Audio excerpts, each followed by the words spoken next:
With penalty 20% penalty ಅಲ್ಲದಲ್ಲೇ ಪೆನಲ್ಟಿನೂ ಕೂಡ ನಾವು ಕಟ್ಸ್ಕೊಳ್ತೀವಿ. ಅದಕ್ಕೆ ಅನ್ನೆಸೆಸರಿ ಇವತ್ತು ಹೊರೆ ಆಗ್ತಾ ಇದೆ ಅವ್ರಿಗೆ. 20% ಕೂಡ ಪೆನಲ್ಟಿ ಕೂಡ ಇದಕ್ಕೆ ದಂಡ ಆ್ಯಡ್ ಆಗುತ್ತೆ. ಕಟ್ಟಿದ್ರೆ ಅವರಿಗೆ ದುಡ್ಡು ಉಳಿತಾಯ ಆಗುತ್ತೆ. ಯಾಕೆ ಇಲ್ಲಿಗೂ ದುಡ್ಡು ಹೋಗಿರುತ್ತೆ, ಇಲ್ಲೂ ಕಟ್ಟಬೇಕು. ಈಗ ಎರಡು ಕಡೆ ಮತ್ತೆ ಪಾಂಡಿಚೇರಿಗೆ ಹೋಗಿ ಮತ್ತೆ ಅಲ್ಲಿ ರಿಫಂಡ್ ತೊಗೋಬೇಕು. ಅವ್ರಿಗೆ ಎಷ್ಟು ಜನ ಗೊತ್ತಿದೆಯೋ ಗೊತ್ತಿಲ್ವೋ, ಮತ್ತೆ ತೊಗೊಳ್ತಾರ ಇಲ್ಲ, ಕೆಲವು ತೊಗೊಳಲ್ಲ. ಈಗ ಕಟ್ಟಿದ್ದು ಅವ್ರ ಗಾಡಿ ಬಿಡಿಸ್ಕೊಂಡು ಹೋಗಲೇಬೇಕು. ಅವಾಗ ಏನು ಮಾಡ್ತಾರೆ, ಇಲ್ಲಿ ಕಟ್ಬಿಟ್ಟು ಬಿಡಪ್ಪ ಹೋಗ್ಲಿ ಅಂತೇಳಿ ಅಂತ ಅವ್ರಿಗೆ ಸುಮ್ಮನೆ ಅನ್ಯಾಯವಾಗೂ ಅವ್ರಿಗೆ ತೊಂದರೆ ಲಾಸ್ ಆಗ್ತದೆ. ಆ ದೃಷ್ಟಿಯಿಂದ ತಮ್ಮ ಮಾಧ್ಯಮಗಳ ಮುಖಾಂತರ ತಾವೇನಾದರೂ ಪ್ರಚಾರ ಕೊಟ್ಟರೆ ಅಟ್ಲೀಸ್ಟ್ ಒಂದು ಜನರಿಗೆ ಗೊತ್ತಾಗುತ್ತೆ ಅಂತ ನಮ್ಮ ಉದ್ದೇಶದಿಂದ ನಾನು ಇವತ್ತು ನಾನು ಆಗಲೇ ಹೇಳಿದ್ದೆ ಅದೊಂದು ಸ್ವಲ್ಪ ನೀವು ಗ್ರಾಮೀಣ ಮಟ್ಟದಲ್ಲಿ ಲೈಸೆನ್ಸ್ಗೋಸ್ಕರ ಸಾರ್ವಜನಿಕರಿಗೆ ಮತ್ತು ಕೆಲವರು ಎಲ್ಲರಿಗೂ ಗೊತ್ತಿರಲ್ಲ. ಪ್ರಜ್ಞಾವಂತರು ನಾವು ಶಾಲೆ ಕಲ್ತವ್ರು, ಕೆಲವೊಬ್ರು ಗೊತ್ತಿಲ್ಲದೆ ಇರ್ತಕ್ಕಂಥವ್ರು ಇದ್ದಾರೆ. ತೋಟದ ಮನೆಗಳು ಇರ್ತವೆ, ಅವರಿಗೆ 2 ವೀಲರು ಟ್ರ್ಯಾಕ್ಟರು ತೊಗೊಂಡು ಹೋಗ್ತಾರೆ. ಅಂಥವ್ರಿಗೆ ಲೈಸೆನ್ಸ್ ಕೂಡ ಮಾಡೋದ್ರ ಮೂಲಕ ಖಂಡಿತವಲ್ಲ ಅದ್ರ ಬಗ್ಗೆ ಒಂಚೂರು ಇವತ್ತು ಬೆಳಗಾವಿ ಮತ್ತು ಕಲಬುರಗಿ ವಿಭಾಗದ ವ್ಯಾಪ್ತಿ ಅಂದರೆ ಡಿವಿಷನ್ ವ್ಯಾಪ್ತಿಯಲ್ಲಿ ಏನೇನು ಆರ್ ಟಿ ಒ ಆಫೀಸ್ಗಳು ಬರುತ್ತೆ, ಆ ಆರ್ ಟಿ ಒ ಆಫೀಸ್ ವ್ಯಾಪ್ತಿಯಲ್ಲಿ ನಾನು ಇವತ್ತು ಜಾಯಿಂಟ್ ಸ್ಕ್ವಾಡ್ ಅಂತೇಳಿ ಇವತ್ತು ನಾವು ಮೋಟರ್ ವೆಹಿಕಲ್ ಒಂದು ಜೀಪಿಗೆ 2 ಜನ ಮೋಟರ್ ವೆಹಿಕಲ್ ಇನ್ಸ್ಪೆಕ್ಟರ್ನಂತೆ ಒಂದೊಂದು ಆಫೀಸಲ್ಲಿ 4-5 ಟೀಮ್ ಮಾಡಿ ಎಲ್ಲ ಕಡೆನೂ ನಾವು ತನಿಖೆ ಯಾವುದನ್ನು ಮೋಟರ್ ವೆಹಿಕಲ್ಗಳನ್ನ ಚೆಕಿಂಗ್ ಮಾಡೋದಕ್ಕೆ ನಾವು ಇವತ್ತೊಂದು ಕಾರ್ಯತಂಡನ ಹಾಕಿದ್ದೀನಿ. ಅದರಂತೆ ಈಗ ನಿನ್ನೆ ಮಾಡಿದ ಪ್ರಕಾರ ಅದರಲ್ಲೇ ಸ್ಪೆಷಲಿ ನಾವೇನು ಇವತ್ತು ತನಿಖೆ ಮಾಡಿದ್ದು ಇದರಲ್ಲಿ ಪಾಂಡಿಚೇರಿ ವೆಹಿಕಲ್ಗಳು ಪಾಂಡಿಚೇರಿಯಲ್ಲಿ ಇಲ್ಲಿ ಇದ್ಕೊಂಡು ಕರ್ನಾಟಕ ರಾಜ್ಯದಲ್ಲಿ ಇಲ್ಲಿ ಇದ್ಕೊಂಬಿಟ್ಟು ಇಲ್ಲಿ ಬಿಜಾಪುರ, ಬಾಗಲಕೋಟೆ ಅಥವಾ ಈ ಕಡೆ ಬೆಳಗಾವಿ ಅಥವಾ ಇಲ್ಲಿ ಇದ್ಕೊಂಬಿಟ್ಟು ಎಲ್ಲಿ ಅಂತ ಹೇಳಿದ್ರೆ ಅಲ್ಲಿ ಪಾಂಡಿಚೇರಿಯಲ್ಲಿ ರಿಜಿಸ್ಟ್ರೇಷನ್ ಮಾಡ್ತಾರೆ. ಇದು ನಮ್ಮ ಮೋಟಾರು ವಾಹನ ಕಾಯ್ದೆ ಮತ್ತು ಮೋಟರ್ ವೆಹಿಕಲ್ ರೂಲ್ಸ್ ಇದೆ ಎಗೇನೆಸ್ಟಾಗಿ ರಿಜಿಸ್ಟರ್ ಮಾಡ್ತಾ ಇದ್ದಾರೆ. ಉದ್ದೇಶ ಏನಂತ ಹೇಳಿದ್ರೆ ಒಂದು ತೆರಿಗೆ ಕಡಿಮೆ ಆಗುತ್ತೆ ಅನ್ನೋ ಉದ್ದೇಶದಿಂದ ಇಲ್ಲಿ ಬಿಜಾಪುರದಲ್ಲಿ ನಮ್ಮ ರಾಜ್ಯದಲ್ಲಿರೋ ರಸ್ತೆಗಳನ್ನ ಉಪಯೋಗಿಸ್ಕೊಂಡು ಅಲ್ಲಿ ರಿಜಿಸ್ಟ್ರೇಷನ್ ಮಾಡಿ ಇಲ್ಲಿಗೆ ತರ್ತಾ ಇದ್ದಾರೆ. ತಂದಿದ್ದು ಇದು ನಮ್ಮ ಕರ್ನಾಟಕ ರಾಜ್ಯ ಸರ್ಕಾರಕ್ಕೆ ಬೊಕ್ಕಸಕ್ಕೆ ನಮಗೆ ಲಾಸ್ ಆಗ್ತಾ ಇದೆ. ಅದರಿಂದ ನಾವು ಅವುಗಳ ವಾಹನಗಳ ವಿರುದ್ಧ ಸ್ಪೆಷಲಿ ಪಾಂಡಿಚೇರಿ ವೆಹಿಕಲ್ಗಳು, ಪಾಂಡಿಚೇರಿ ಅಂತಲ್ಲ ಅದರ್ ಸ್ಟೇಟಿನಿಂದ ಯಾವುದೇ ಆಗಲಿ, ಈ ಕಡೆ ಸುತ್ತಮುತ್ತ ಆಂಧ್ರ ಆಗಲಿ ಅಥವಾ ಈ ಕಡೆ ತಮಿಳ್ನಾಡು ಆಗಲಿ, ಮಹಾರಾಷ್ಟ್ರ ಆಗಲಿ ಅಥವಾ ಬೇರೆ ಒರಿಸ್ಸಾ ಆಗಲಿ ಅಥವಾ ಬೇರೆ ಯಾವುದೇ ಸ್ಟೇಟಲ್ಲಾಗಲಿ ಅವ್ರು ಯಾವುದೇ ಕಾರಣಕ್ಕೂ ರಿಜಿಸ್ಟರ್ ಮಾಡಿ ಇಲ್ಲಿ ವಾಸ ಮಾಡತಕ್ಕಂಥವ್ರು ಬೇರೆ ರಾಜ್ಯದಲ್ಲಿ ರಿಜಿಸ್ಟ್ರೇಷನ್ ಮಾಡಿಸೋದಕ್ಕೆ ನಮ್ಮ ಕಾನೂನಲ್ಲಿ ಅವಕಾಶ ಇಲ್ಲ. ಆದ್ದರಿಂದ ನಾವು ಸಾರ್ವಜನಿಕರಿಗೆ ನಾನು ಏನು ವಿನಂತಿ ಮಾಡ್ಕೊಳ್ತೀನಿ ಅಂತೇಳಿ ಹೇಳಿದರೆ, ನಮ್ಮ ಕರ್ನಾಟಕ ರಾಜ್ಯದಲ್ಲಿ ಇರೋರು, ಇಲ್ಲಿ ವಾಸ ಮಾಡ್ತಿರೋರು, ಇಲ್ಲಿ ರಸ್ತೆನ ಉಪಯೋಗಿಸ್ತಿರೋರು, ನಮ್ಮ ಕರ್ನಾಟಕ ರಾಜ್ಯ ಸರ್ಕಾರದ ಏನು ನಮ್ಮ ತೆರಿಗೆ ಏನಿದೆ ತೆರಿಗೆನ ಪಾಲಿಸ್ಕೊಂಡು ತಾವುಗಳು ಇಲ್ಲೇ ಚಲಾವಣೆ ಮಾಡ್ಬೋದು. ಅಂಥ ವಾಹನಗಳ ವಿರುದ್ಧ ನಾವು ಯಾವುದೇ ಕ್ರಮ ಕೈಗೊಳ್ಳಲ್ಲ. ಅದರ್ ದೆನ್ ಅಫೆನ್ಸಸ್ ಬಿಟ್ಟರೆ, ಈಗ ಲೈಸೆನ್ಸ್ ಇಲ್ದೆಲ್ಲ ಇರ್ಬೋದು ಅಥವಾ ಇನ್ನೊಂದು ಯೂನಿಫಾರ್ಮ್ ಟ್ರಾನ್ಸ್ಪೋರ್ಟ್ ವೆಹಿಕಲ್ ಆದರೆ ಯೂನಿಫಾರ್ಮ್ ಇಲ್ದೆಲ್ಲ ಇರ್ಬೋದು ಅಥವಾ ಬೇರೆ ಅದರ್ ಅಫೆನ್ಸಸ್ ಬಿಟ್ಟಲ್ಲದೆ ತೆರಿಗೆ ಬಗ್ಗೆ ಅಂತೂ ಹಾಕಲ್ಲ. ಈಗ ಉದ್ದೇಶ ಏನಂತ ಹೇಳಿದ್ರೆ ಅಮಾಯಕರು ಅಲ್ಲೂ ಟ್ಯಾಕ್ಸ್ ಕಟ್ತಾರೆ, ಪಾಂಡಿಚೇರಿಲಿ ಅಥವಾ ತಮಿಳ್ನಾಡಲ್ಲೂ ಕಟ್ತಾರೆ, ಮತ್ತು ನಾವು ಇಲ್ಲಿ ಕೇಸ್ ಹಾಕಿದ್ರೆ ಮತ್ತೆ ಇಲ್ಲೂ ಕೂಡ ಕಟ್ತಾರೆ, ಇಲ್ಲೂ ಕೂಡ ಕಟ್ಟಬೇಕು. ಇದು ಗೊತ್ತಿಲ್ಲದವರಿಗೆ ಇವತ್ತು ಸಾರ್ವಜನಿಕರಿಗೆ ಇವತ್ತು 2 ಟ್ಯಾಕ್ಸ್ ಕಟ್ಟೋದು ತೊಂದರೆ ಆಗ್ತಾಯಿದೆ. ಅದನ್ನು ಇಲ್ಲಿ ಕಟ್ಟಿದಾದ ಮೇಲೆ ಒಂದು ಸರ್ಟಿಫಿಕೇಟ್ ತೊಗೊಂಡ್ಬಿಟ್ಟು ಆಮೇಲೆ ಇಲ್ಲಿ ಟ್ಯಾಕ್ಸ್ ಕಟ್ಟಿದ ಸರ್ಟಿಫಿಕೇಟ್ ಅಲ್ಲೂ ಕೂಡ ರಿಫಂಡ್ ಮಾಡ್ಬೋದು. ಇದು ಎಷ್ಟು ಜನಕ್ಕೆ ಗೊತ್ತಿದೆಯೋ ಗೊತ್ತಿಲ್ವ. ಅದರಿಂದ ನಮ್ಮ ಏನು ಈಗ ವ್ಯಾಪ್ತಿಲಿ ಈಗ ಬಿಜಾಪುರ ಆಯಿತು ಅಥವಾ ಬಾಗಲಕೋಟೆ ಬೇರೆ ಯಾವುದು ನಮ್ಮ ಬೇರೆ ಇತರೆ ಆರ್ ಟಿ ಒ ಆಫೀಸ್ಗಳಲ್ಲೂ ಕೂಡ ಅವರೆಲ್ಲರೂ ಕೂಡ ಗೊತ್ತಿರಲಿಲ್ಲ ಅಂತ ಹೇಳಿದ್ರೆ ಒಂದು ಆರ್ ಟಿ ಒ ಆಫೀಸಲ್ಲಿ ನಮ್ಮ ಸ್ಟಾಫ್ ಆಗಲಿ ಅಥವಾ ನೇರವಾಗಿ ಖುದ್ದಾಗಿ ಆರ್ ಟಿ ಒನಾಗಲಿ ಕೇಳಿದ್ರೆ ಅದರಿಂದ ಮಾಹಿತಿ ಪಡೆದು ಅವ್ರು ಯಾವುದೇ ಇವತ್ತರ ಅನ್ಯಾಯಕ್ಕೆ ಅಥವಾ ಯಾವುದೇ ಈ ರೀತಿ ಅವ್ರಿಗೆ ಹೆಚ್ಚಿನ ಹೊರೆ ಆಗದಂತೆ ನೋಡ್ಕೊಳ್ಳೋದಾಗಿ ನಾನು ಸಾರ್ವಜನಿಕರಲ್ಲಿ ನನ್ನ ಮನವಿ ಮಾಡ್ಕೊಳ್ತೀನಿ. ಈಗ ನಿನ್ನೆ ಚೆಕಿಂಗ್ ಮಾಡಿದ ಪ್ರಕಾರ ಈ ಬೆಳಗಾವಿ ಡಿವಿಷನ್ ಅಂತಂದರೆ ಬೆಳಗಾವಿ ಡಿವಿಷನ್ ಮತ್ತು ಗುಲ್ಬರ್ಗ ಡಿವಿಷನಲ್ಲಿ ಪಾಂಡಿಚೇರಿ ವೆಹಿಕಲ್ಗಳು 65 ವೆಹಿಕಲ್ಗಳು ವಾಹನಗಳು ಅಂತ ಹೇಳಿದರೆ ಅದರಲ್ಲಿ ಫಾರ್ಚುನರ್ ಇರ್ಬೋದು, ಕಿಯಾ ಗಾಡಿ ಇರ್ಬೋದು, ಸ್ಕಾರ್ಪಿಯೋ ಇರ್ಬೋದು, ಬೊಲೆರೋ, ಸ್ವಿಫ್ಟ್ ಡಿಸೈರು, XUV 300, ತಾರು, ಕ್ರೆಟಾ, ಈ ಥರ ಗಾಡಿಗಳೆಲ್ಲ ಇದ್ದಾವೆ. ಈ ಥರ ಇದ್ದಾಗ ಅವ್ರಿಗೆ ತೆರಿಗೆ ಉಳಿಯುತ್ತೆ ಅನ್ನೋ ಉದ್ದೇಶದಿಂದ ಈಗ ನಮ್ಮ ತೆರಿಗೆ ಅಂದರೆ ಪಾಂಡಿಚೇರಿಯಲ್ಲಿ ಏನಿಲ್ಲ ಅಂದರೆ ಒಂದು 40% ಆಗುತ್ತೆ. ನಮಗೆ ಕಂಪೇರ್ ಮಾಡಿದ್ರೆ ಅಲ್ಲಿ ಕಡಿಮೆ. ಕೇಂದ್ರಾಡಳಿತ ಪ್ರದೇಶ ಆಗಿರೋದ್ರಿಂದ ಅಲ್ಲಿ ಕಡಿಮೆ ಆಗಿರೋದ್ರಿಂದ ಹೆಚ್ಚು ಕಡಿಮೆ ಈಗ ಎಕ್ಸಾಂಪಲ್ ಈಗ ಒಂದು ಫಾರ್ಚುನರ್ಗೆ ನಮಗೆ ಇಲ್ಲಿ ಒಂದು 7.5 ಲಕ್ಷ ಕಟ್ಟಬೇಕಾಗುತ್ತೆ. ಅಲ್ಲಿ ಕಡಿಮೆ ಅಂತಂದ್ರೆ ಒಂದು 40% ಅಂದರೆ ಒಂದು ಅಂದಾಜು ಅವ್ರ ಉಳಿತಾಯ ಏನಿಲ್ಲ ಅಂತಂದರೆ ಒಂದು 2 ಲಕ್ಷದಿಂದ 3 ಲಕ್ಷ ಉಳಿಬೋದು. ಅದರಿಂದ ಆಸೆಗೋಸ್ಕರ ಅಲ್ಲಿ ಹೋಗಿ ರಿಜಿಸ್ಟ್ರೇಷನ್ ಮಾಡಿಸಿ ಇಲ್ಲಿ ನಾವು ತನಿಖೆ ಮಾಡಿದಾಗ ಅವ್ರಿಗೆ ಇಲ್ಲೂ ಕೂಡ ಅದ್ರ ಜೊತೆ ದಂಡನೂ ಬರುತ್ತೆ. ಬರೀ ತೆರಿಗೆ ಕಟ್ಟೋದಲ್ಲದೆ ದಂಡನೂ ಕೂಡ ಕಟ್ಟಬೇಕು. ಆ ಉದ್ದೇಶಕ್ಕೋಸ್ಕರ ದಯವಿಟ್ಟು ನಾನು ಹೇಳ್ತಾ ಇದ್ದೀನಿ, ಯಾವುದೇ ಕಾರಣಕ್ಕೂ ಸಾರ್ವಜನಿಕರು ಯಾವುದೇ ಕಾರಣಕ್ಕೂ ಬೇರೆ ರಾಜ್ಯದಲ್ಲಿ ಇಲ್ಲಿ ವಾಸ ಮಾಡೋಂಥವ್ರು ಬೇರೆ ರಾಜ್ಯದಲ್ಲಿ ಯಾವುದೇ ಕಾರಣಕ್ಕೂ ಅಲ್ಲಿ ರಿಜಿಸ್ಟ್ರೇಷನ್ ಮಾಡ್ಸೋಕ್ಕೆ ಹೋಗ್ಬೇಡಿ. ಇಲ್ಲಿ ಕರ್ನಾಟಕದಲ್ಲಿ ಇಲ್ಲೇ ಇರೋವಂಥವ್ರು, ಇಲ್ಲೇ ಪರ್ಮನೆಂಟಾಗಿ ವಾಸ ಮಾಡೋವಂಥವ್ರು ದಯವಿಟ್ಟು ತಾವುಗಳು ಇಲ್ಲೇ ನಮ್ಮ ಸಂಬಂಧಪಟ್ಟ ಕರ್ನಾಟಕ ರಾಜ್ಯದ ಆರ್ ಟಿ ಒ ಆಫೀಸ್ಗಳಲ್ಲಿ ಇಲ್ಲೇ ಬಂದು ತೆರಿಗೆ ಪಾವತಿಸಿ ಇಲ್ಲೇ ಕಟ್ಟಿಸಿ ಇಲ್ಲಿ ಆರಾಮಾಗಿ ಇಲ್ಲಿ ತಾವು ಓಡಿಸ್ಬೋದು. ಒಂದು ನಮ್ಗೆ ಕ್ಲಾರಿಫೈಯರ್ಸ್ ಸುಪ್ರೀಂ ಕೋರ್ಟ್ ಆದೇಶದ ಸರ್. ಸುಪ್ರೀಂ ಕೋರ್ಟ್ ಯಾರೊಬ್ಬರು ಹೋದ್ಮೇಲೆ ನೀವು ಒಂದು ರಾಜ್ಯದಲ್ಲಿ ಎಲ್ಲಿ ಪೇಮೆಂಟ್ ಮಾಡಿದ್ರೆ ಅದು ಮುಗಿದೋಯ್ತು, ಅದು ಪೂರ ದೇಶಕ್ಕೆ ಅನ್ವಯ ಆಗುತ್ತೆ. ಒಂದು ರಾಜ್ಯಕ್ಕೆ ಸಪರೇಟ್ ಬೇರೆ ರಾಜ್ಯಕ್ಕೆ ಆಗೋದಿಲ್ಲ. Once it is paid it is paid across India ಅನ್ನುವಂತ ಸುಪ್ರೀಂ ಕೋರ್ಟ್ ಆದೇಶ ಇದೆ. ಅದು ಸತ್ಯ ಇದೆ? ಇಲ್ಲ ಸುಳ್ಳು, ಅದು ಸುಳ್ಳು. ಇದು ತೆರಿಗೆ ಅಂತ ಹೇಳಿದ್ರೆ ತಮ್ಮ ಹೆಸರು ಏನು ಹೇಳಿದ್ರೆ? ಫಿರೋಜ್ ಅವರೇ, ಇದರಲ್ಲಿ ತೆರಿಗೆ ಇದು ಇನ್ನೂ ಬಂದಿಲ್ಲ. ಅದಿನ್ನೂ ಬಂದಿಲ್ಲ. ಇದು ತೆರಿಗೆ ಆ ರಾಜ್ಯದ ವಿಷಯ. ಇದು ಈಗ ಆಂಧ್ರ ಪ್ರದೇಶದ ಆಂಧ್ರ ಟ್ಯಾಕ್ಸ್ ಬೇರೆ ಇರುತ್ತೆ, ಕರ್ನಾಟಕ ರಾಜ್ಯದ ಕರ್ನಾಟಕ ಟ್ಯಾಕ್ಸ್ ಬೇರೆ ಇರುತ್ತೆ, ತಮಿಳ್ನಾಡು ಟ್ಯಾಕ್ಸ್ ಬರುತ್ತೆ. ಆ ರೀತಿ ಆದೇಶ ಇದ್ದರೆ ದಯವಿಟ್ಟು ಕೊಡಿ. ನನಗಂತೂ ಗೊತ್ತಿಲ್ಲ. ಆ ರೀತಿ ಇಲ್ಲಿವರೆಗೂ ನಾನು ಯಾವುದೇ ರೀತಿ ಜಜ್ಮೆಂಟು ಕೂಡ ನಾನು ನೋಡಿಲ್ಲ. ಅದು ನೀವು ಹೇಳಿದ್ದು ಲಾರಿಗಿದೆ, ಅದು ನ್ಯಾಷನಲ್ ಪರ್ಮಿಟಿಗಿದೆ. ಅದು ಬಿಟ್ಟರೆ ಈ ಒಂದು ಲೈಫ್ ಟೈಮ್ ಟ್ಯಾಕ್ಸ್ ನಮ್ಮ ಏನಿದೆ ನಾನ್ ಟ್ರಾನ್ಸ್ಪೋರ್ಟ್ ವೆಹಿಕಲ್ ಅಂತಂದರೆ ಏನು ನಾವು ಕಾರುಗಳು ಓನ್ಡ್ ವೆಹಿಕಲ್ ಏನಿರುತ್ತೆ ಅದಕ್ಕೋಸ್ಕರ ಯಾವುದೇ ಕಾರಣಕ್ಕೂ ಅದು ಆದೇಶ ನಾನಂತೂ ನೋಡಿಲ್ಲ. ತಾವೇನಾದರೂ ಇದ್ದರೆ ತಾವು ದಯವಿಟ್ಟು ಕೊಡ್ಬೋದು. ಇದು ಏನಿದೆ ತೆರಿಗೆ, ನಮ್ಮ ಮೋಟರ್ ವೆಹಿಕಲ್ ಟ್ಯಾಕ್ಸ್ ಏನಿದೆ ಅದು ಆಯಾ ಸಂಬಂಧಪಟ್ಟ ರಾಜ್ಯದ ಒಂದು ರಾಜಸ್ವ ಸಂಗ್ರಹಣೆ.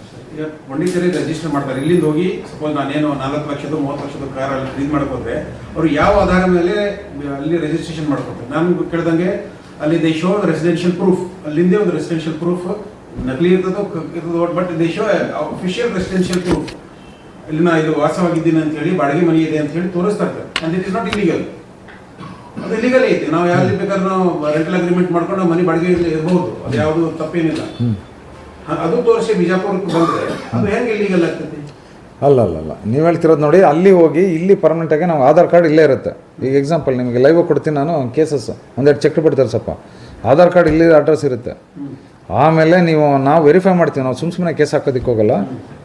ಆ್ಯಸ್ ಪರ್ ಅವ್ನ ಮೋಟರ್ ವೆಹಿಕಲ್ ರೂಲ್ಸ್ ಪ್ರಕಾರ 11 ತಿಂಗಳವರೆಗೂ ನಮಗೆ ಟೈಮ್ ಇದೆ ಅವ್ನು ಚೇಂಜ್ ಆಫ್ ಅಡ್ರೆಸ್ ಮಾಡ್ಕೊಳ್ಳೋದಕ್ಕೆ. ಅಲ್ಲಿ ಒಂದು ಶೋರೂಮಿಗೆ ನಾವು ವೆರಿಫೈ ಮಾಡೇ ನಾವು ಕೇಸ್ ಹಾಕೋದು. ಸುಮ್ಮನೆ ನಾವು ಕೇಸ್ ಹಾಕೋದಕ್ಕೆ ಹೋಗಲ್ಲ ಅಥವಾ ಹೊರೆನ ಅವರಿಗೆ ತೊಂದರೆ ಕೊಡೋದಕ್ಕೆ ಹೋಗಲ್ಲ. ಅವನ ವೆಹಿಕಲ್ ರಿಪೇರ್ ಇಲ್ಲೇ ಇರುತ್ತೆ, ಇನ್ಸೂರೆನ್ಸ್ ಇಲ್ಲೇ ಪೇ ಮಾಡಿರ್ತಾನೆ ಎವ್ರಿ ಇಯರು, ಇಲ್ಲಿ ಪೇ ಮಾಡಿರ್ತಾನೆ.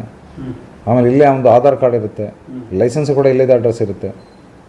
ಆಮೇಲೆ ಶೋರೂಮಲ್ಲಿ ನಾವೇನಾದರೂ ಯಾವುದು ಈಗ ಲೈಕ್ ರಿಪೇರಿಗೆ ಏನಾದರೂ ಅಥವಾ ಹೋದರೆ ಅಥವಾ ಸರ್ವಿಸ್ಗೆ ಹೋದರೆ ಇಲ್ಲಿದೆ ಡಾಕ್ಯುಮೆಂಟ್ ಸಿಕ್ಕುತ್ತೆ. ಇದೆಲ್ಲ ನಾವು ವೆರಿಫೈ ಮಾಡೇ ನಾವು ಮಾಡ್ತೀವಿ. ಸುಮ್ಮನೆ ಅಂತ ನಾವು ಕೇಸ್ ಹಾಕಿ ನಾವು ಯಾರಿಗೂ ತೊಂದರೆ ಕೊಡೋದಕ್ಕೆ ಹೋಗಲ್ಲ. ಹಾಗಿದ್ರೆ ಬೇರೆ ಸ್ಟೇಟ್ ನಾವು ಇಲ್ಲಿ ಬರುತ್ತೆ. ಬೇರೆ ಸ್ಟೇಟ್ ಬಂದಾಗ ಅವ್ರ ಪ್ರಾವಿಷನ್ ಇದೆ. ಬೇರೆ ಸ್ಟೇಟ್ ಬಂದಾಗ ತಕ್ಷಣವೇ ಅಂತಲ್ಲ, ಬೇರೆ ಅಲ್ಲಿದ್ದು ಇಲ್ಲಿ ಬೇಕಾದರೆ ಯೂಟಿಲೈಸ್ ಮಾಡ್ಕೋದು. ಓನ್ ವೆಹಿಕಲ್ ಟ್ರಾನ್ಸ್ಪೋರ್ಟ್ ವೆಹಿಕಲ್ಗೆ ಅಲೋ ಇಲ್ಲ. ಅದು ನಾನ್ ಟ್ರಾನ್ಸ್ಪೋರ್ಟ್ ಬೇಕಂದ್ರೆ ಕಾರ್ಗಳಿಗೆ ಅಂತಂದರೆ ನಮ್ಗೆ 11 ತಿಂಗಳವರೆಗೂ ಟೈಮ್ ಇದೆ. 11 ತಿಂಗಳಲ್ಲಿ ಅವರು ಇದು ಚೇಂಜ್ ಮಾಡ್ಕೋಬೇಕು. ಹೌದು, change of address Karnataka registration ಮಾಡಿಸ್ಕೊಳ್ಳೇಬೇಕು. ಆ ಟೈಮ್ನಲ್ಲಿ ಸಪ್ರೇಟ್ ಇಲ್ಲಿ ಕರ್ನಾಟಕ ಟ್ಯಾಕ್ಸ್ ತುಂಬಬೇಕು. ಹೌದು, ತುಂಬಲೇಬೇಕು. ಇನ್ನೊಂದು ಚೆಕ್ ಪೋಸ್ಟ್ ಆಗ್ತಾ ಇದೆ ಸರ್ ಎಲ್ಲಿ? ಅರ್ಕೇರಿ. ಈಗ ನಾನು ಕೂಡ ವಿಸಿಟ್ ಮಾಡಿದೆ. ಅಲ್ಲಿ ವಿಸಿಟ್ ಮಾಡಿದಾಗ ನಮಗೆ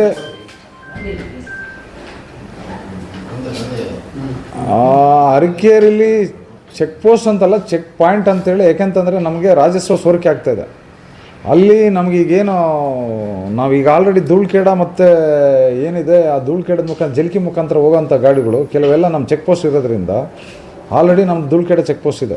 ಅಲ್ಲಿರೋದ್ರಿಂದ ಕೆಲವೆಲ್ಲ ಬೈಪಾಸ್ ಆಗಿ ಈ ಕಡೆ ಬರ್ತಾಯಿದ್ದಾರೆ. ನಾನು ಕೂಡ ನೋಡಿದೆ, ಕೆಲವೆಲ್ಲ ತಾವು ಕೂಡ ನೋಡಿರ್ಬೋದು. ಅದು ಕೂಡ ನ್ಯಾಷನಲ್ ಹೈವೇ ಎಷ್ಟದು ಇದು 61A ಇರೋದ್ರಿಂದ ಅಲ್ಲೂ ಕೂಡ ಸಾಕಷ್ಟು ವಾಹನಗಳು ಸಂಚಾರ ಮಾಡ್ತಾಯಿದೆ. ಅದರಿಂದ ನಮ್ಮ ಏನಿವತ್ತು ಅನಧಿಕೃತವಾಗಿ ಇವತ್ತು ನಮ್ಮ ಮೋಟರ್ ವೆಹಿಕಲ್ ಆ್ಯಕ್ಟ್ ರೂಲ್ಸನ್ನು ವೈಲೇಷನ್ ಮಾಡಿದಂಥವು ಮತ್ತು ತೆರಿಗೆ ವಂಚಿಸಿ ಅಥವಾ ಟ್ಯಾಕ್ಸ್ ಇಲ್ದಲೆ ಅಂಥವು, ಟ್ಯಾಕ್ಸಿ ಕ್ವಾರ್ಟರ್ಲಿ ಟ್ಯಾಕ್ಸ್ ಇರುತ್ತೆ, ಟೋಟಲಿ ಟ್ಯಾಕ್ಸ್ ಕಟ್ಟದಲ್ಲೇ ಇರೋಂಥವನ್ನ ಅವನ್ನ ಅಲ್ಲಿ ಕದ್ದು ಓಡಾಡಿಸ್ತಿರೋಂಥ ಒಂದು ನಮಗೆ ಮಾಹಿತಿ ಬಂದಿರೋದ್ರಿಂದ ಅಲ್ಲಿ ಒಂದು ಚೆಕ್ಕಿಂಗ್ ಇವತ್ತಿಂದ ನಾನು ಅಲ್ಲಿಗೆ ಒಂದು ಮೊಬೈಲ್ ಸ್ಕ್ವಾಡ್ ಥರ ನಾನು ಚೆಕ್ ಪಾಯಿಂಟ್ ಮಾಡಿ, not check post, check point ಅಂತೇಳಿ ಅಂತ ಕರಿತೀವಿ. ಚೆಕ್ ಪೋಸ್ಟ್ ಅಂದರೆ ಅದು ಅಧಿಕೃತವಾಗಿ ಸರ್ಕಾರದಿಂದ ಆಗಬೇಕದು. ಈಗ ಅದು ಉದ್ದೇಶದಿಂದ ಅಧಿಕೃತವಾಗಿ ನಾವು ಎಲ್ಲಿ ಬೇಕಾದರೂ ಸಾರ್ವಜನಿಕ ರಸ್ತೆಯಲ್ಲಿ ಎಲ್ಲಿ ಬೇಕಾದ್ರೂ ನಾವು ಚೆಕ್ ಮಾಡ್ಬೋದು. ಪಬ್ಲಿಕ್ ರೋಡಲ್ಲಿ ಎಲ್ಲಿ ಬೇಕಾದ್ರೂ ನಾವು ಚೆಕ್ ಮಾಡ್ಬೋದು. ಇನ್ ಇಂಟ್ರೆಸ್ಟ್ ಆಫ್ ಗೌರ್ಮೆಂಟ್ ರೆವಿನ್ಯೂ ಅದರಲ್ಲಿ ನಾವು ಅಲ್ಲೂ ಕೂಡ ನಾನು ಅಲ್ಲಿ ಸ್ಕ್ವಾಡನ್ನು ಅಲ್ಲಿ ಹಾಕ್ಬಿಟ್ಟು ಅಲ್ಲಿ ಒಂದು ಪಾಯಿಂಟನ್ನು ಮಾಡಿ ಅಲ್ಲಿ ನಾವು ಇದನ್ನು ನಾವು ಹಾಕ್ತಾಯಿದ್ದೀವಿ. ಅಧಿಕಾರ ವ್ಯಾಪ್ತಿ ಅಂತ ಹೇಳಿದ್ರೆ ಈಗ ನಾನೇ ಡ್ಯೂಟಿ ಹಾಕೋದು, ನಾನು ಡ್ಯೂಟಿ ಹಾಕ್ತೀನಿ ಅಲ್ಲಿ ಇದು ನೋಡ್ಬಿಟ್ಟು ನಮ್ಮ ಸರ್ಕಾರದ ರಾಜಸ್ವ ಸಂಗ್ರಹಣೆ ದೃಷ್ಟಿಯಿಂದ ನಾನು ಹಾಕ್ತೀನಿ. ಅಲ್ಲಿ ವಯಬಲ್ ಇತ್ತು ನಮಗೆ ಖಂಡಿತವಾಗ್ಲು ತೆರಿಗೆ. ಮೋಟರ್ ವೆಹಿಕಲ್ ಟ್ಯಾಕ್ಸ್ ಎಲ್ಲೇ ಆಗಲಿ ಯಾವುದೇ ರೋಡಲ್ಲಾಗಲಿ, ಪಬ್ಲಿಕ್ ರೋಡಲ್ಲಿ ನಾವು ಎಲ್ಲೇ ಹೋಗ್ತಿರ್ ಕೂಡ we have got all the powers. ನಾವು ಯಾವುದೇ ನಾಟ್ ಓನ್ಲಿ ದಟ್ ಪಾಯಿಂಟ್, ನಾವು ಎನಿ ಪಾಯಿಂಟಲ್ಲಿ ಕೂಡ ನಾವು ಇವತ್ತು ಮೋಟರ್ ವೆಹಿಕಲ್ ಟ್ಯಾಕ್ಸ್ ಇಲ್ದಲೆ ಅಥವಾ violation motor vehicle act rules violation. ಹಾಂ ಹೌದು, ನಾಟ್ ಚೆಕ್ ಪೋಸ್ಟ್, ನಾನು ಹೇಳ್ತಾ ಇದ್ದೀನಿ ನಿಮಗೆ ಚೆಕ್ ಪಾಯಿಂಟ್ ಅಂತೇಳಿ ಅಂತ ಆ ಪಾಯಿಂಟಲ್ಲಿ ನಾನು ಸ್ಕ್ವಾಡನ್ನು ಹಾಕಿಸಿ ನಾನು ಚೆಕ್ ಮಾಡಿಸ್ತಾ ಇದ್ದೀನಿ. ಚೆಕ್ ಪೋಸ್ಟ್ ಅಂದರೆ ಅಧಿಕೃತವಾಗಿ ಅದು ಆದೇಶ ಆಗಬೇಕು ಸರ್ಕಾರದಿಂದ. ಚೆಕ್ ಪೋಸ್ಟ್ ಅಂತೇಳಿ ಹೇಳಿದ್ರೆ ಅಧಿಕೃತವಾಗಿ ಆದೇಶ, ಅದಕ್ಕೆ ಒಂದು ಜಾಗ ತಗೋಬೇಕು ಅಥವಾ ಪರ್ಟಿಕ್ಯುಲರ್ ಅದಕ್ಕೆ ಯಾವುದು ಅಲ್ಲಿಂದ ಒಂದು ಸಾಫ್ಟ್ವೇರ್ ಆಗಲಿ ಅಥವಾ ಮತ್ತು ಒಂದು ಅದಕ್ಕೆ ಇನ್ಫ್ರಾಸ್ಟ್ರಕ್ಚರ್ಗೆ ಏನಿದೆ ಅದು ಗೌರ್ಮೆಂಟಿಂದ ಫಂಡ್ ಎಲ್ಲ ತರಬೇಕು. ಈಗ ಸದ್ಯದ ಪರಿಸ್ಥಿತಿಯಲ್ಲಿ ನಾವು in the interest of government revenue ನಾವು ಅಲ್ಲಿ ಚೆಕ್ ಮಾಡಿಸ್ತೀವಿ. ನಾವು ಎಲ್ಲಿ ಆಲ್ ಓವರ್ ನಿಮ್ಮ ಗಾಡಿನೇ ನೋಡಿರ್ಬೋದು, ಯಾರು ರೋಡಲ್ಲಿ ಒಂದೊಂದು ದಿವಸ ಬೇರೆ ರೋಡಲ್ಲಿ ನಿಂತಿರ್ತಾರೆ. ನಾವು ಇಲ್ಲಿ ಅಂತಲ್ಲ, ನಾವು ಎನಿ ಪಬ್ಲಿಕ್ ರೋಡಲ್ಲಿ ನಾವು ಎಲ್ಲಿ ಬೇಕಾದರೂ ಚೆಕ್ ಮಾಡ್ಬೋದು.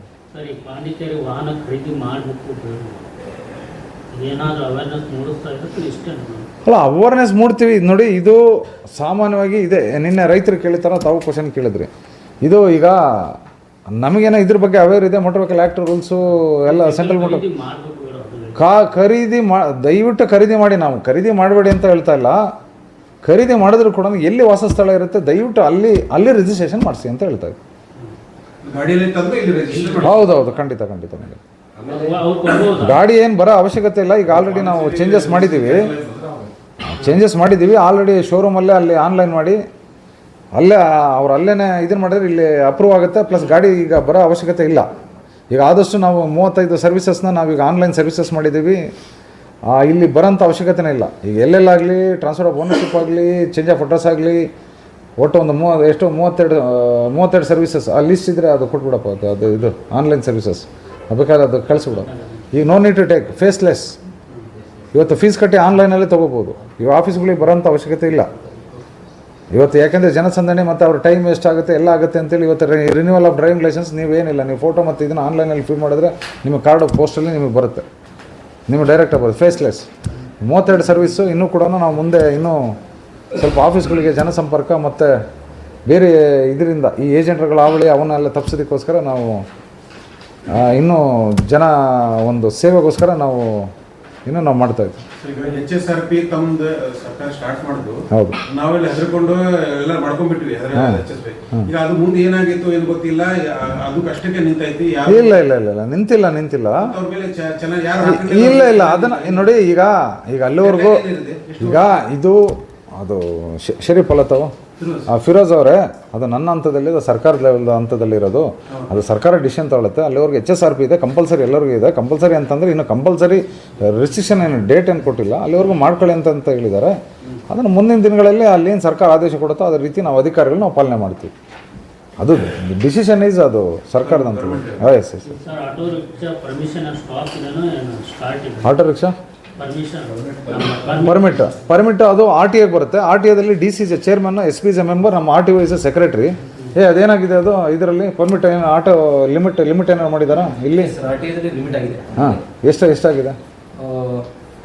ನಮ್ಮದು ಆಟಿಯಲ್ಲಿ ರೆಸ್ಟ್ರಿಕ್ಷನ್ ಮಾಡಿದ್ದಾರೆ ಸರ್. ಹಾಂ ಹಾಂ ಟೋಟಲ್ ನಮ್ಮ ಒಟ್ಟು ಎಷ್ಟಾಗಿದೆ, ಎಷ್ಟು ರಿಸ್ಟ್ರಿಕ್ಷನ್ ಮಾಡಿದ್ದಾರೆ? ಸಿಟಿಯಲ್ಲೇ 5,939 ಗಾಡಿ ರಿಜಿಸ್ಟ್ರೇಷನ್ ಆಗಿದೆ ಸರ್. ಹಾಂ. ಅಷ್ಟಕ್ಕೆ ರಿಸ್ಟ್ರಿಕ್ಷನ್ ಆಗಿದೆ. ಹಾಂ. ಈಗ ಏನಾದರೂ ಹೊಸ ಗಾಡಿ ತಗೊಳ್ಬೇಕಾದ್ರೆ ಹಾಂ. ಅವ್ರು ಕಡ್ಡಾಯವಾಗಿ ಹಳೆ ಪರ್ಮಿಟ್ ಅನ್ನ ರಿಪ್ಲೇಸ್ ಮಾಡಿ ಹೊಸ ಗಾಡಿ ತಗೊಳ್ಳಿ. 1930ಕ್ಕೆ ಆರ್ ಟಿ ಅಂತೇಳಿ ನಮ್ಮ ಕಾಶಿ ಜುಡಿಷಿಯಲ್ ಒಂದು authority means is D C chairman, S P is a member, R T is a secretary.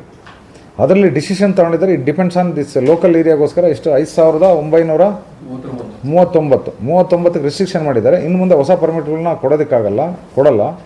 ಕೊಡ್ಬೇಕಂತ ಅನ್ನೋದ್ರೆ ಮತ್ತೆ ಆರ್ ಟಿ ಐ ಸಬ್ಜೆಕ್ಟ್ ಹೋಗ್ಬೇಕು. ಅಲ್ಲಿ ಆರ್ ಟಿ ಐದಲ್ಲಿ ಡಿಸಿಷನ್ ಆಗ್ಬೋದು. ದಟ್ ಈಸ್ ಯಾವುದು 10,000 ಆಟೋ ಇದ್ದರೆ ಖಂಡಿತವಾಗ್ಲೂ ಅದನ್ನು ನೀವು ಕೇಳಿ ಚೆಕಿಂಗ್ ಮಾಡಿ ಅವು ಏನು ಪರ್ಮಿಟ್ ಇಲ್ಲದಿದ್ದಂಥ ವಾಹನಗಳ ವಿರುದ್ಧ ನಾವು ಕ್ರಮ ಕೈಗೊಂಡು ಅವನ ವಾಹನಗಳನ್ನ ಸೀಸ್ ಮಾಡ್ತೀವಿ. ಅದು ಖಂಡಿತವಾಗ್ಲೂ ಈಗ ನೀವು ಈಗ ನೀವು ಹೇಳಿದ್ದು ಈಗ ಗೊತ್ತಾಯ್ತು ನನಗೀಗ. ಈಗ ಗೊತ್ತಾಯ್ತು. ಈಗ ಇಲ್ಲೂ ಸ್ಕ್ವಾಡ್ ಮಾಡಿ ಬೇಕಾದ್ರೆ ನಾವು ಅದ್ರ ಬಗ್ಗೆ ನಾವು ಕ್ರಮ ಕೈಗೊಳ್ತೀವಿ. ಎಲೆಕ್ಟ್ರಿಕ್ ಆಟೋಗಳಿಗೂ ಅನ್ವಯ ಆಗುತ್ತಾ ಅಥವಾ ಎಲ್ಲ ಥರ? ಅಲ್ಲ, ಎಲೆಕ್ಟ್ರಿಕಲ್ ಆಟೋಗಳಿಗೆ ಅದು ಸರ್ಕಾರದ ಹಂತದಲ್ಲಿದೆ ಪರ್ಮಿಟ್ಗಳದು. ನಾಟ್ ಎಲೆಕ್ಟ್ರಿಕಲ್ ಅನ್ವಯ ಆಗಲ್ಲ. ಈಗ ಆಲ್ರೆಡಿ ಏನು ಫ್ಯೂಯಲ್ ಬೇಸ್ಡ್ ಏನಿದೆ ಅವಕ್ಕೆ ಮಾತ್ರ ಇದಾಗಿದೆ. ಅದು ಪರ್ಮಿಟ್ ಬೇಕಂತ ತಾವುಗಳು ಹೇಳಿರ್ಬೋದು. ಮೊನ್ನೆನೂ ಕೂಡ ಅದು ಡಿಸ್ಕಷನ್ ಆಗಿದೆ. ಅದು ಸರ್ಕಾರದ ಹಂತದಲ್ಲಿದೆ. जुड़े रहिएगा आपके अपने चैनल बीजापुर समय के साथ।